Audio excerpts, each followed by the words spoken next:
English class.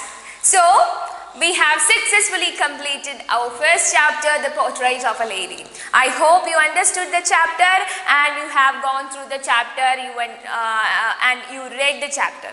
It's my hope. Okay. So, it was an easy chapter, right? It was the narration of Khushwant Singh grandmother, and it was written by Khushwant Singh. We know that. So, today we are going to take a new chapter. It's not a descriptive one. That means it's not about not a story or not anything like that, but it's a poem.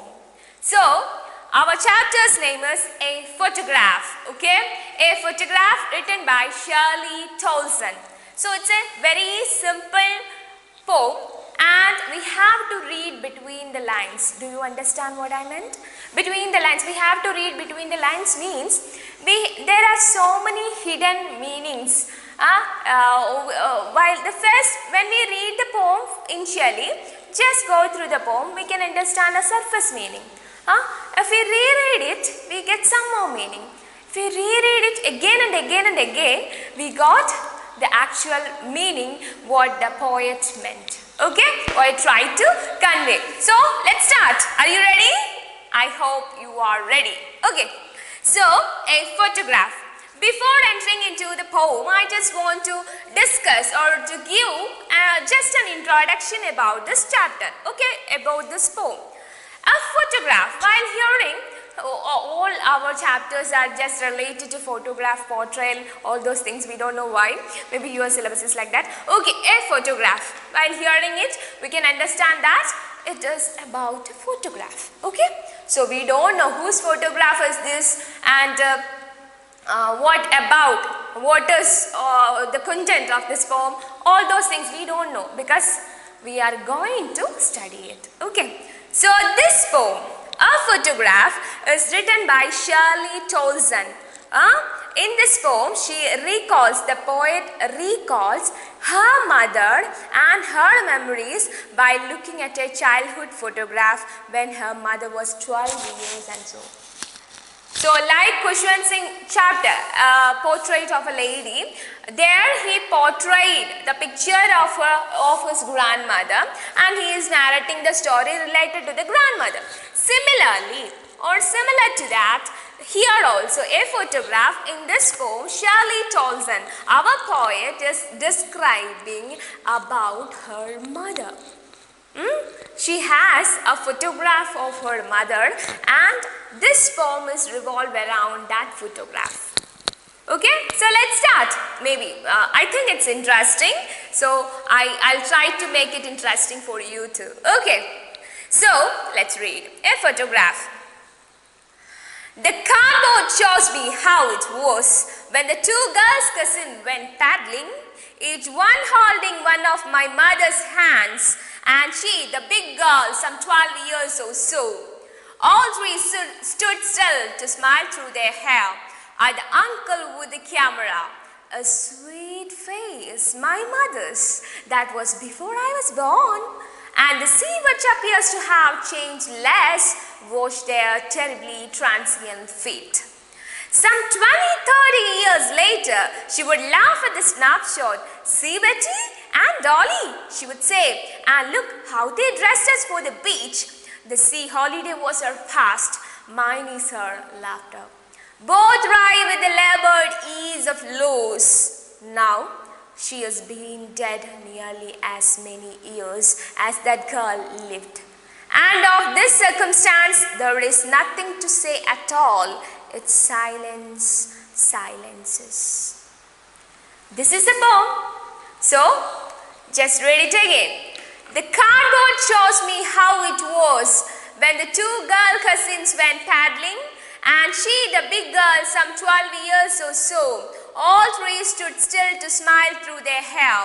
At the uncle with the camera, a sweet face my mother's that was before I was born, and the sea which appears to have changed less, washed their terribly transient feet. Here, in the first answer, she is describing about the photograph. what was seen in that photograph, how she got that photograph, how that photograph looks like, and who was taken that photograph, and who are there in that photograph. These all things are described in the first stanza. And also there is a hidden truth, a universal truth is also mentioned in the first stanza. So let's see what all those things are. In the first line, the cardboard shows me how it was when the two girls' cousins went paddling. So from the first line itself, it is clear that the photograph was made up of, or the frame of that photograph was made up of cardboard. So it's somewhat past, not a modern time or anything. So that photograph is, the frame of the photograph is made up of cardboard. The cardboard shows me how it was when the two girl cousins went paddling, each one holding one of my mother's hands. And she, the big girl, some 12 years or so. So in that photograph, the poet says there are three girls. The two girls are my mother's cousins. Including my mother, there are three girls. My mother and her cousins. There are two other cousins she has. So there are three girls are there in the picture, in that photograph. And she says that when the two girls' cousins went paddling, actually in that photograph we can see that they are paddling. Paddling means walking. They are walking. We don't know where they are walking through, or we don't know. We are going to learn it in detail. Each one holding one of my mother's hands, and she, the big girl, some 12 years or so. So these two cousins are holding the poet's mother's hands and they are walking. And also the poet says that she, the big girl, some 12 years or so. So the eldest one in that gang, there are three girls, and the eldest one in that gang is the poet's mother. All three stood still to smile through their hair at the uncle with a camera. A sweet face, my mother's, that was before I was born, and the sea which appears to have changed less washed their terribly transient feet. All three stood still to smile through their hair at the uncle with the camera. So, who was taken the photograph? Yes, it was taken by their uncle. The poet's mother's uncle was taken the picture. He has took the picture, and all these three girls stood still to smile through their hair. Actually, they were paddling through somewhere, we don't know. It was not given in the first stanza, and it is given that the picture was taken by their uncle, her mother's uncle, and the three girls stood still to smile. That means while they are walking, the uncle asked them to stood still, just stop and just pose. So while walking, they stood still and just smile for the photograph, just pose for the photograph. A sweet face, my mother's, that was before I was born. And while going through that picture, the poet says that my mother's face is so lovely, or sweet face. Among the three girls, her eyes caught her mother's face, and it looks very beautiful. So she describes that her mother's face is a sweet face, and she was very beautiful, and it was before the poet was born. Okay, so she describes who was taken the picture, and who were there in that picture, and how they pose, and among that the beautiful one is, she claimed that the poet claims that the beautiful one among those girls are her mother. Okay, my mother's, that was before I was born, and the sea which appears to have changed less washed their terribly transient feet. Okay, in that photograph one more thing is seen. Actually it is given that, and the sea which appears to have changed less washed their terribly transient feet. So from that line we can understand that they were paddling through a shore. They were walking through a seashore, and at that time their uncle wanted to take the picture, asked them to take a picture, or asked them to pose for the picture. So in that picture it is clear that the sea waves were touching their feet. It is clearly seen in that picture, and the poet is says that through the poet's observation, in poet observation, she says that this sea changed less, but which appears to have changed less was their terribly transient feet. Transient means, what do you mean by transient? Short term, temporary. Okay, terribly transient feet. Actually, the sea waves are touching their feet. It is visible in that picture, and the poet says that the sea that touched their feet has no change yet. It has never changed yet. There is no change. The sea waves haven't changed yet, but the sea waves touched their feet. It changed a lot.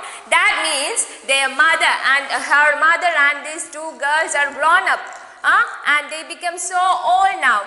It was taken. The poet also describes, or poet already told us that this picture was taken when her mother was almost 12 years old or so.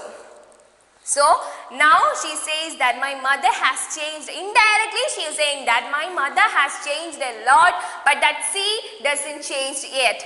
The nature doesn't have any change, but human change. The human changed a lot. The existence of human is hidden. Actually, it is a hidden meaning. The existence of human says that it is temporary, transient. It only have a short term here on this earth. In this earth, she says that we can't claim that we will live forever. Once we were born, we have to die another day, or once we have to die. We have to say bid adieu or goodbye to the earth. Okay? But she also says that nature doesn't have any change. It is constant, or it doesn't have any change. It remains the same even after many years have passed, time passed. There is no change for the nature, but the human changed a lot. Did you get me?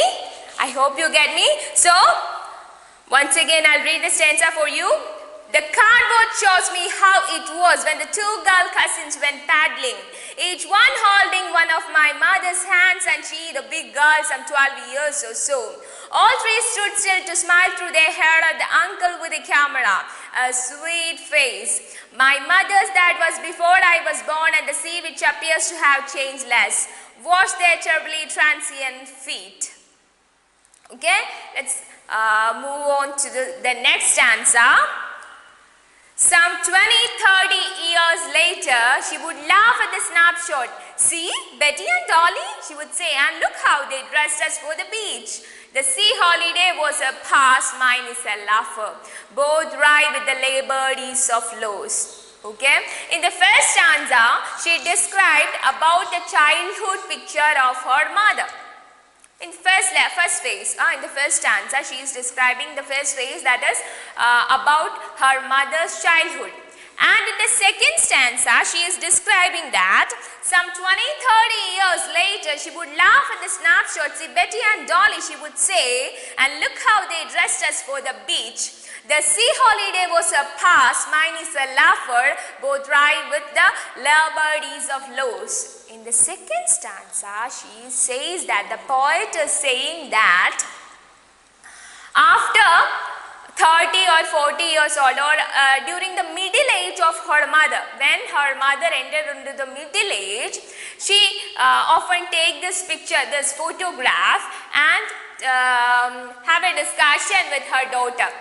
The poet's mother made a discussion with her daughter, and she would say, she would laugh at this picture. The poet remember all those things with her mother, and she says that her mother took this picture and describes or talked about that picture. She would say that how our parents, the poet's mother says that how our parents made us, how they dressed us for the beach. Actually, it was their beach holiday. They made a beach holiday, and at that time, their parents, how they made them, dress them, and see Betty and Dolly. So we got the name of the cousins. Her cousins' names cousins names were Betty and Dolly.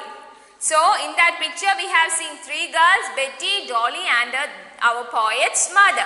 And when she entered into the middle age after 30 or 40 years or 20 or 30 years later, that means now the poet's mother is in her middle age, she took the picture and laughed at the picture, and she made some comments that, see, Betty and Dolly, and look how they dressed us for the beach. The sea holiday was a past, mine is a laugher.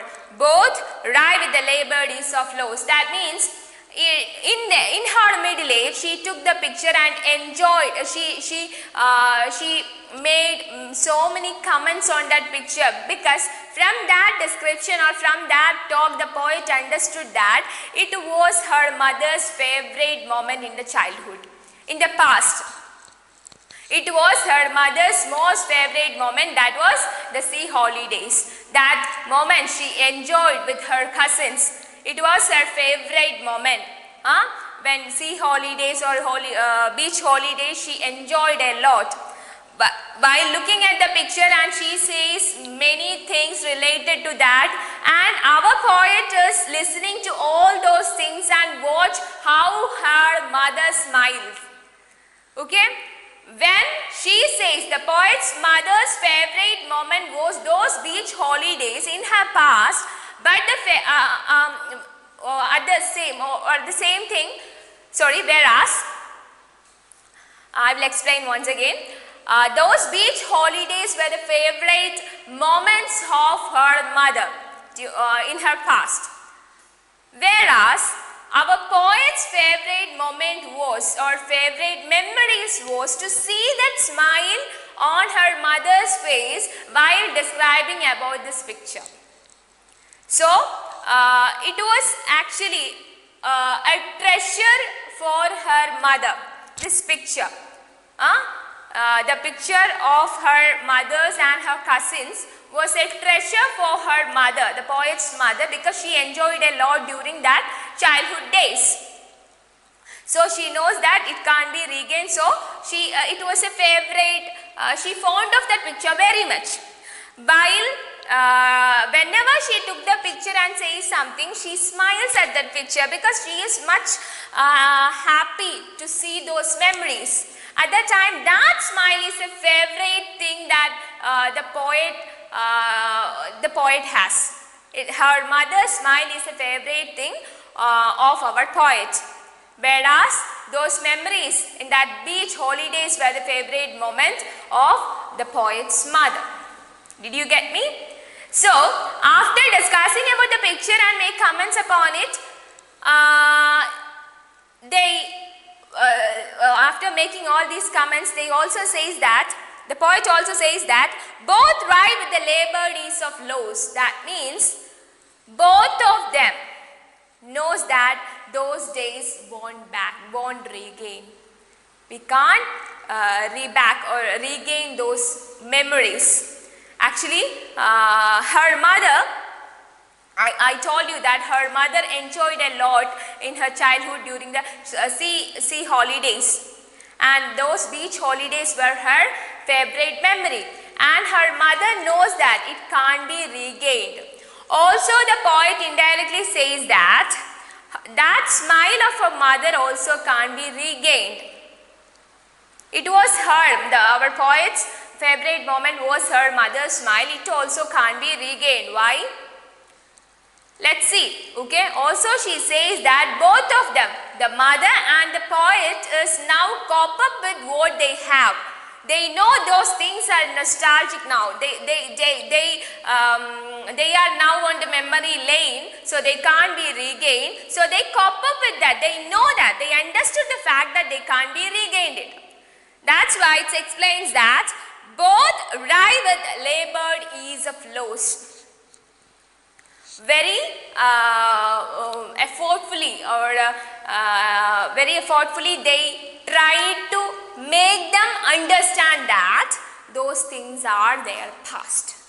In the present, they can't be regained it. I hope you understood. So let's move on to the next stanza and let's see what happened.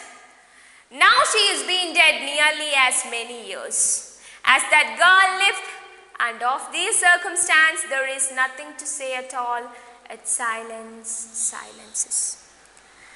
So coming to the third stanza, it is actually a third phase. In the first stanza I told you that it explains what? It explains the childhood memories of her mother, the poet's mother. In the second stanza she explains the middle age of her mother, and in the third stanza she explains the death. That means the last moment, the last level, last stage of her mother, because in the third stanza it's clear that now her mother is no more. So she doesn't have anything to tell. The poet doesn't have anything to tell, only there remains silence, the absence of sound. In the first stanza there is a sound of joy, sound of happiness, because her mother's childhood days are described there. In the second stanza also there is a mixture of joy and happiness and sadness, because it's a combination of happiness and sadness can be seen in the second stanza, because everything become a past, everything become past now, because all the things are now a memory. They can't be regained it. So while seeing those pictures there is a happiness, but by thinking that it's now we can't regain it or we get it back, by thinking that it doesn't get back, it also draws a line of sadness there. So combination of sadness and happiness can be seen in the second stanza. When we are moving to the third stanza, it's clear that from the poet's words it's clear that her mother is no more. So she says that I don't have anything to tell now. There is the silence. There is nothing to say at all. It silences. So this is the third phases, three phases that the poet described in this poem. Okay, so I hope you understood the poem. Once again, I will give you a whole summary of this poem. Just go through the poem. Okay, so just read the poem and let's discuss. Okay. The poem is actually a tribute to the poet's mother. She is looking at an old photograph of her mother which has a frame of cardboard. Okay, the picture has three girls. In the middle one is the oldest and tallest. It is described in the first stanza, right? It is her mother when she was 12 years old. So beside her on both sides her two cousins. We know their names, Betty and Dolly, who are holding her hands and are younger than her. Yes, it is clear that the poet already told us that the oldest one is my mother. They went for paddling on a beach. So, in the second stanza, we have seen that the poet recalls the sea holiday was her mother's favorite moment from the past. While the poet's favorite moment from the past was her laugh. When her mother cherished at the moment during the sea holidays, but her laugh is the favorite moment of our poet. Okay, and the third stanza it is described that the poet says that her mother died 12 years ago, the same age her mother was in the photograph.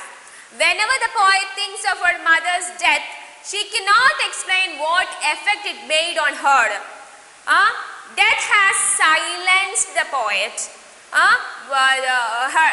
Death has silenced her mother, which has also left her speechless. Okay, so in this poem actually the poet is ruminating or lamenting, not ruminating, ruminating the memories of her mother as well as lamenting over the death of her mother. Okay, so initially we have seen that it is a pleasant poem, but coming to the end we can understand that it is actually a lamenting over her mother's death.